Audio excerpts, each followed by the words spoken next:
меня все есть в видео, я специально подумав о том, что возможно какие-то коллапсы с техникой, я все записала, примерно то, что я могу вам рассказать в таком достаточно неформальном моменте. Ну и для того, чтобы как-то дискуссия у нас протекала чуть более плавно, я это сделала на английском, еще учитывая то, что мой английский переводить на русский намного проще, чем мой русский на английский, как мне кажется. Не скромничайте. Надеюсь, да, это, в общем, всех устроит эта ситуация. Вот, так что смотрите видео. Окей? Так. Yeah.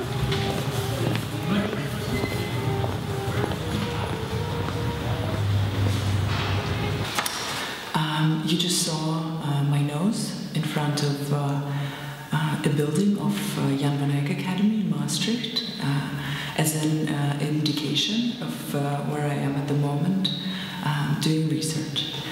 But I'm happy I could be with you today through this video that I sent. And thank you, Madian Tlastano, Victor Mizian, and NCCA for this invitation.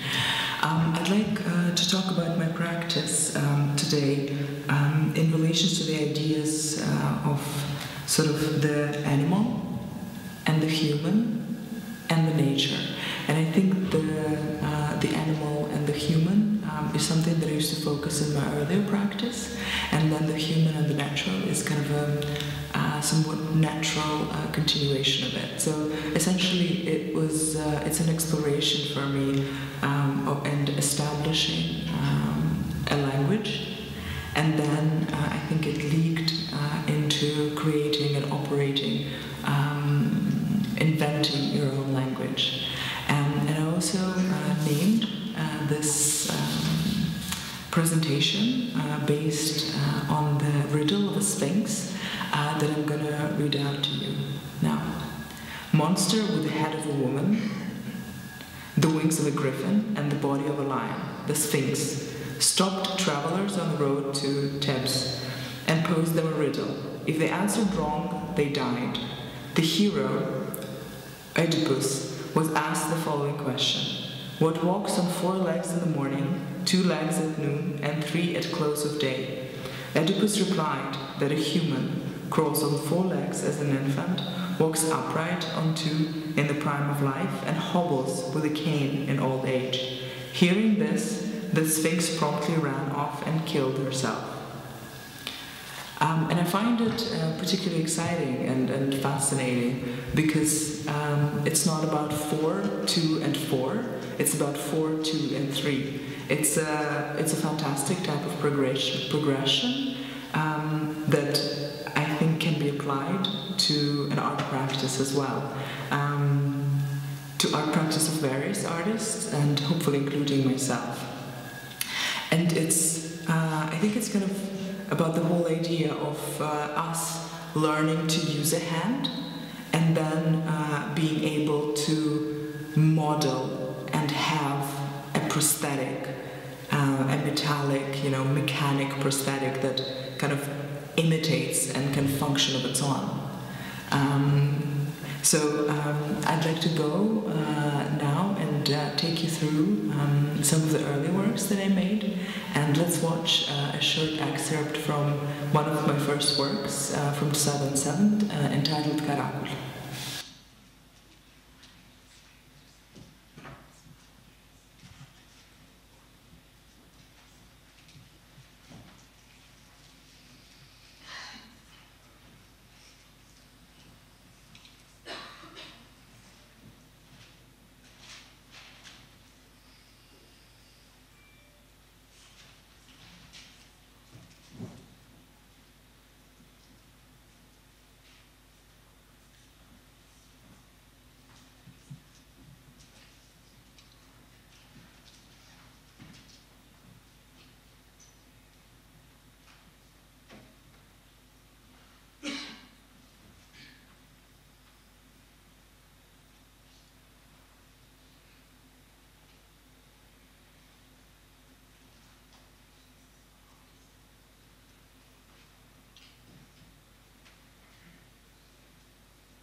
think at the time I was making a work that was essentially about trying to build a language between this imaginary figure, imaginary female, anthropomorphic, zoomorphic figure covered in this fake caracol fur, and a horse, trying to establish one against the other and kind of decide who's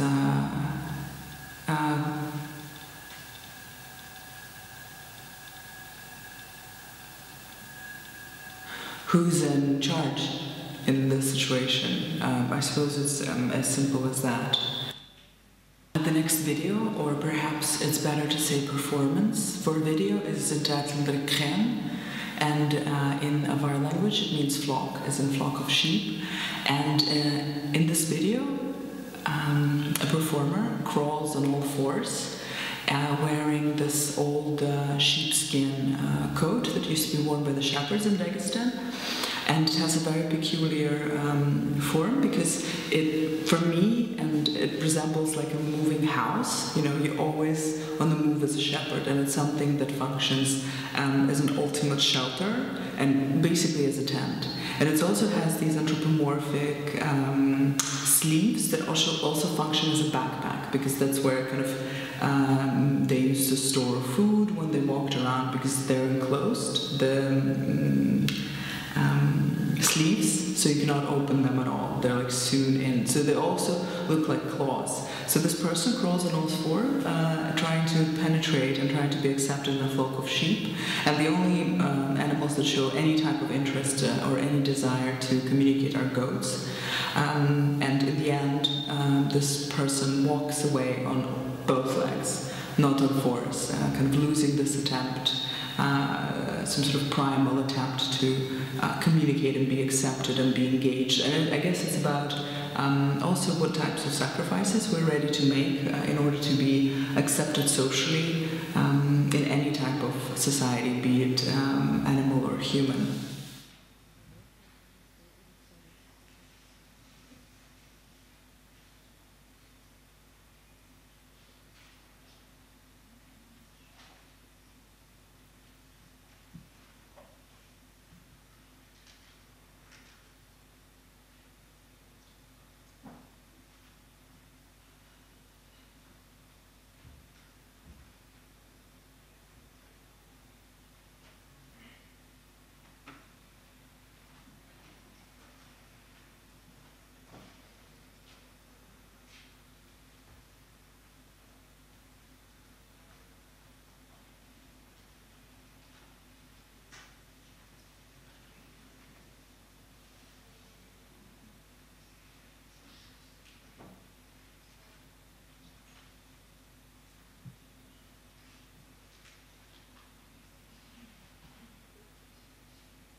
Depois eu vou para cá, pô.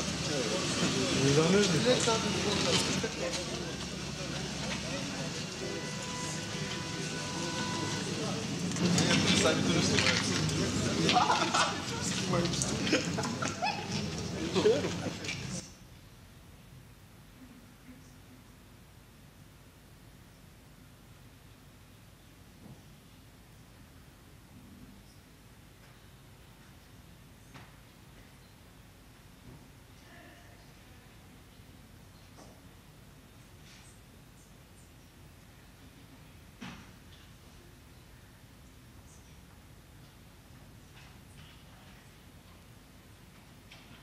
Сфоткай на мне объяснение.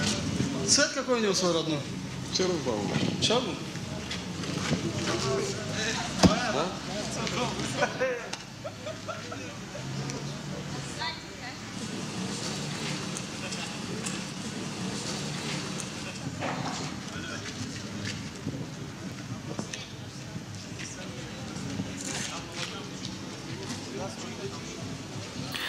We have just watched an excerpt from the work The Fast and the Furious, where 4x4 was covered in various old Soviet fur coats, which I collected in flea markets.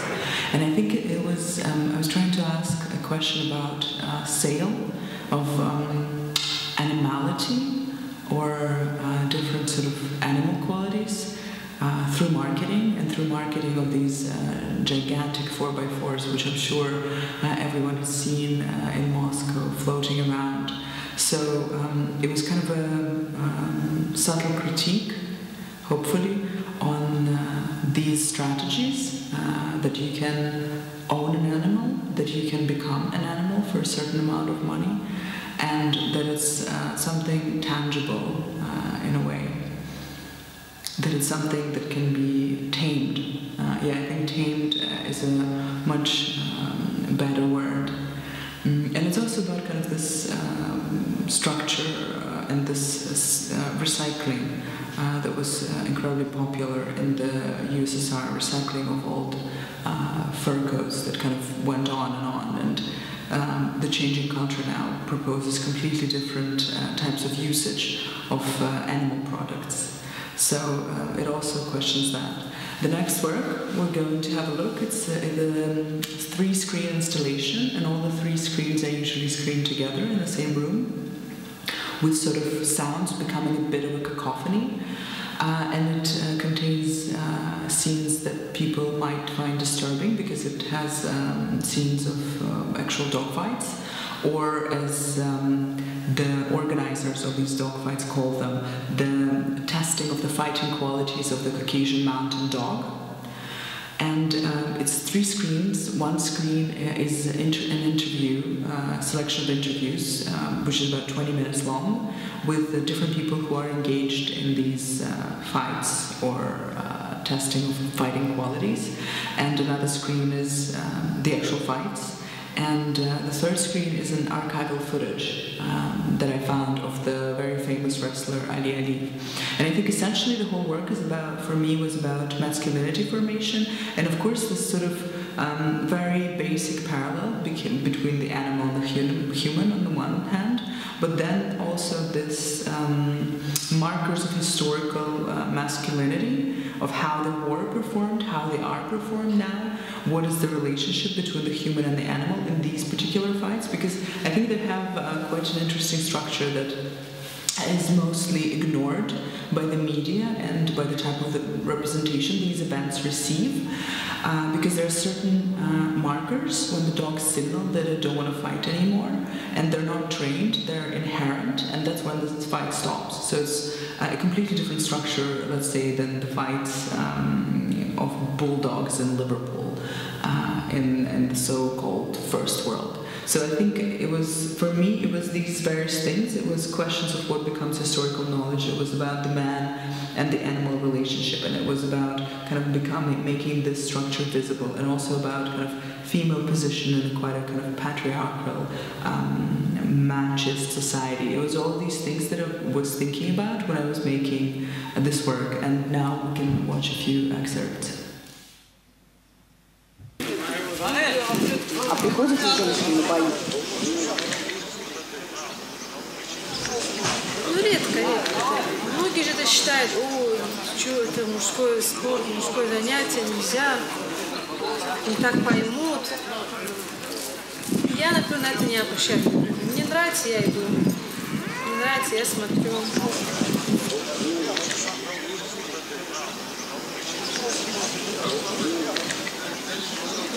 А как дрессируется? Дрессируем тоже что? Ну, с детства приучаем. Иди сюда, например. Нельзя. Например, у меня там есть такое место, вольеры, и там вот так где-то с кудами там прыгай, например. прыгать. С детства, когда прыгаешь, они понимают. С детства. Особой дрессировки нет. Вот это основное. Иди сюда, нельзя. Вот это. Пошли, например. Как вообще понять, бьется собака, не бьется? В смысле бьется? Ну вот как дерется, не дерется, то есть когда происходит первый бой, что ли? Вот. Это с детства, с щеком можно понять, собака будет хорошая или не будет. Щеком можно понять. А каким образом? Например, вот когда они рождаются, месяц проходит, например, они уже между собой начинают играться, драться начинают. Вот. И потом уже, ну, понятно бывает, кто какой будет. Там все равно один бывает хороший. А может быть обманчиво тоже. Плохо-плохо дрался, а с возрастом они же взрослеют, умнеют и лучше становятся, дерутся. Некоторые плохие привычки покидают, уже не бывает у них. Например, зубы могут не пахнуть. Например, вот по молодежке он бил зубами, не дрался, плохо дрался. А с возрастом он может уже лучше драться. Может плохие привычки оставить. Бывает, собаки рев дают, кричат. Тоже может оставить. Да, например, собака как определяет, что проиграла? Или она зуб кидает, хвост отпускает, рев, это тоже уже проигрышу близко. И крик. Вот эти 4-5 значений, это уже обозначает, что собака слабая, не хочет сдаться. А как они сами понимают, что именно эти сигналы надо подавать? Они понимают друг друга. Даже вот собака, вот, встречаются две собаки, у кого преимущество больше, той собаки боятся уже. Такое тоже бывает у собак. Но они большинство показывают тем, что они слабые зубами. Они начинают бить зубы уже, имеется в виду, ну, оставим, не хочу я уже. Многие люди не понимают это. Это у них природа такая. Зубами они дают понимать, что они не хотят больше. Боятся, не знаю.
Шама! Шама!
Есть соревнования, участие в которых является мечтой сильнейших спортсменов всех континентов. Это Олимпийские игры. Символичный огонь в античном светильнике, который вспыхивает через каждые 4 года, вечно манит к себе смелых, сильных всего мира.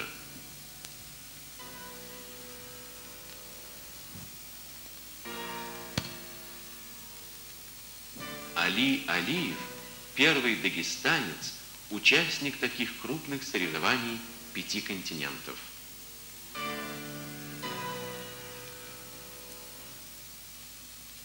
А что ты скажешь, Нар? У меня нет даже бронзовой олимпийской медали. В Рим я приехал чемпионом мира и вначале выиграл 2 схватки. Затем боролся с американцем Саймонсом. Едва прозвучал свисток арбитра, мы бросились друг другу в ноги и ударились головами. Удар для меня оказался роковым. Я еле стоял на ногах. Встреча была проиграна. Чемпионом Олимпиады стал турок Ахмед Белек. Тем более обидно, что на Олимпиаде я с ним боролся и победил его.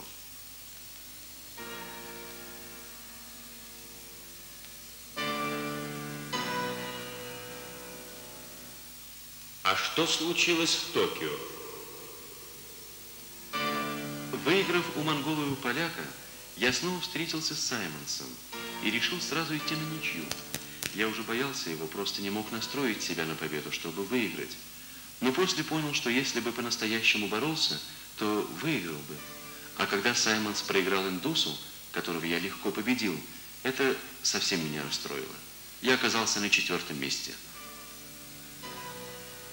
Когда было обиднее, в Токио или в Риме? В Риме.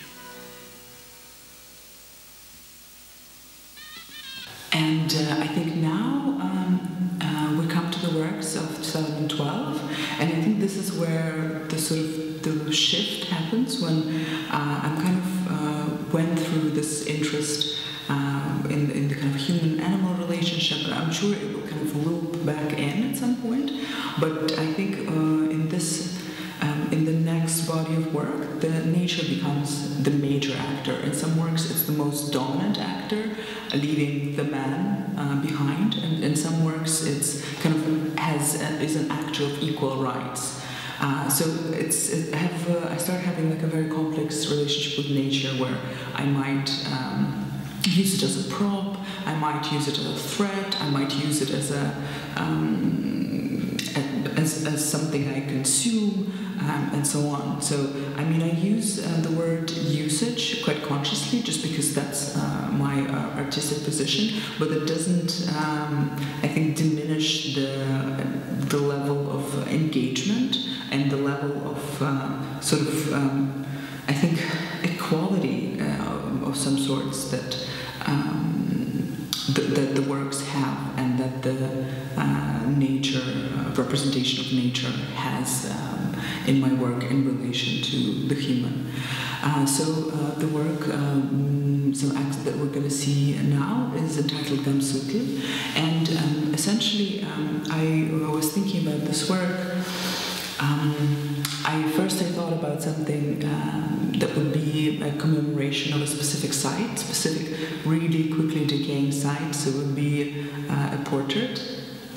But then it just became evident that it wouldn't work that way. And at the time I was interested very much in choreography and different conceptual choreography, I suppose. And companies like D8 Physical Theatre were kind of made a huge impression on me.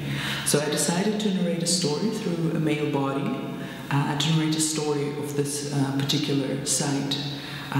So it has 3 different parts. First part is based on the paintings of Caucasian War, where this actor reenacts different movements of the sort of Caucasian army and Russian Imperial Army. The second part is based on a dance of a collective farm brigade leader, and I included it because this is why the whole site became abandoned, because people were moved into these collective farms during like 60s and 70s.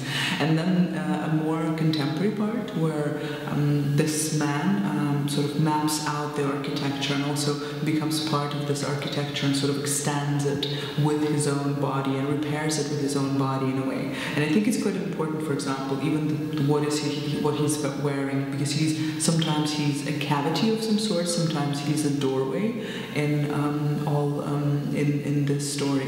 And after we see the work Gamsudl, we're gonna move on straight into the next short video.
We've just seen a viral video entitled Super Taus, and it's I don't see it as a video art. I see it as precisely what I said, a viral video that functions just on the internet, just sort of I let it go into WhatsApp to circulate like that. So people can send it on to another, and it becomes like an internet hoax. And the whole, I think I found it on a website called Daytube, and people were discussing of how real it is, how it's not, and it has like 500,000 views. And this is precisely the type of life outside the sort of institutionalized art world that I wanted it to have, because it's kind of a basic, ordinary superhero, Super Taus, my alter ego, that also came into being because I met a friend of mine, Super Safran, who's also a superhero from Iran. But unlike Super Taus, he has no superpowers. So of course, this invention and this creation of this woman, who's very much based on, for example, the relatives of mine that I see that work in the region, sort of quite quietly, silently, and kind of performing their daily tasks, not as a responsibility, but as something kind of given in a way. So it's very much an homage to them, and a sort of a portrait of, I guess, a whole generation, and a whole generation of women that live there. And of course, kind of, there's also kind of this lack of expectations when she arrives, because the video is shot on this like dashboard camera, so it's an accidental documentation of what has happened, and she does much more things than that, but they're just not recorded. So when I say no expectations, I mean from the roadworks that are going on around this massive boulder, so it's just kind of an effortless, no big deal, I suppose. The next work that we're going to see is called Tightrope, and it's a work that I've completed just now in September. The main actor in the work, who I think is incredibly important, is Rasul Bakarov. He's a tightrope walker within fifth generation, and the original duration of the video is 70 minutes, but we're just going to watch a 7-minute long excerpt.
I think the work is about this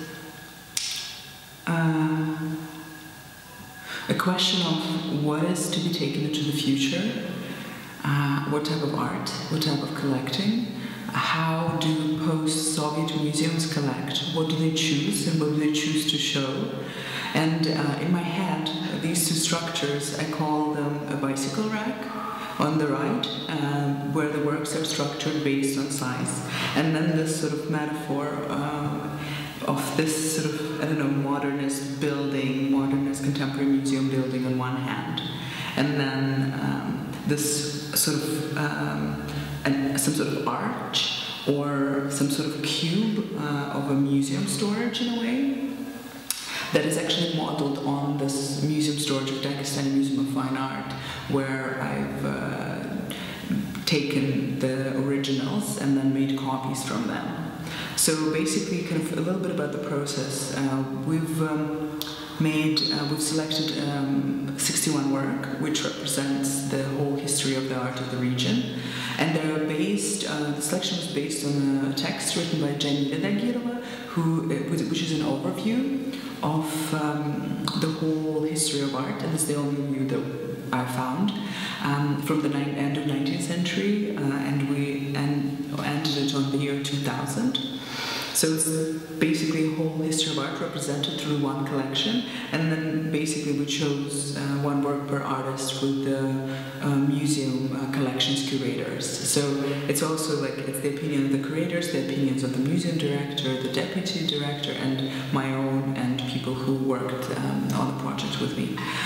So it becomes this sort of transportation, like incredibly precarious, incredibly dangerous, in a landscape that seems something threatening, that seems to provide this sort of absurd settings for this dangerous transition. Kind of they're taken into this future or past or, you know, imaginary value system in a way. So it's very much about the institution and how it functions and what is to be taken, and kind of what is culture, what is the set of rules that we're sort of used to following, and also about kind of individual fear of creation and invisibilities of certain histories of art, or visibilities, you know, and from which point they should be looked at in order to become visible, you know. Should it be an acquisitions committee of Tate Modern, you know, paying their attention to Middle East, Russia, Central Asia, Caucasus for a certain history of art to become visible? Or should it be another type of gaze that kind of resurfaces things? And now we will, I think that when I was making the work, I also came across kind of different research material, different photographs that triggered an idea of having a second part of the work, which was presented at Moscow Biennial this year, and it was a performance. Let's see a few images. Yeah.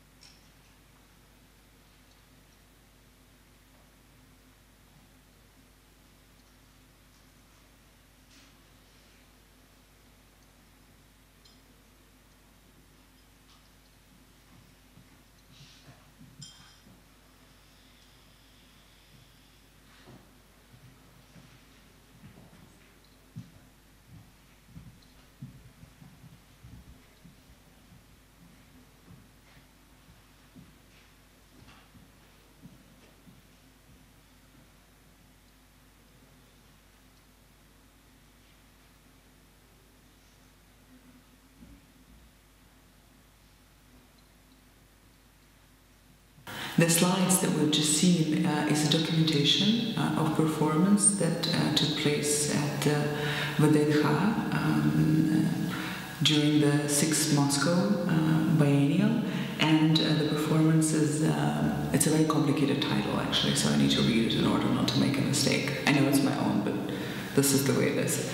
On the benefits of pyramids in cultural education, strengthening of national consciousness, and the formation of moral and ethical guideposts. So I think it's about similar questions that the video tightrope is about. It's about this sort of limit of human capacity to hold things, to hold culture, certain culture in place, and kind of once again this sort of precarious position of multiple art worlds that exist on the territory of Russia or ex-Soviet republics, or to be honest, anywhere in the world, everywhere but the West. Let's create this hashtag, the position everywhere but the West. And I think it's a good place to end my today's video for you. And I'm looking forward and will be happy to answer questions and engage in a discussion to see how the questions that have been discussed in the first part of the day are relevant to what I've been thinking about and making work about. Thank you.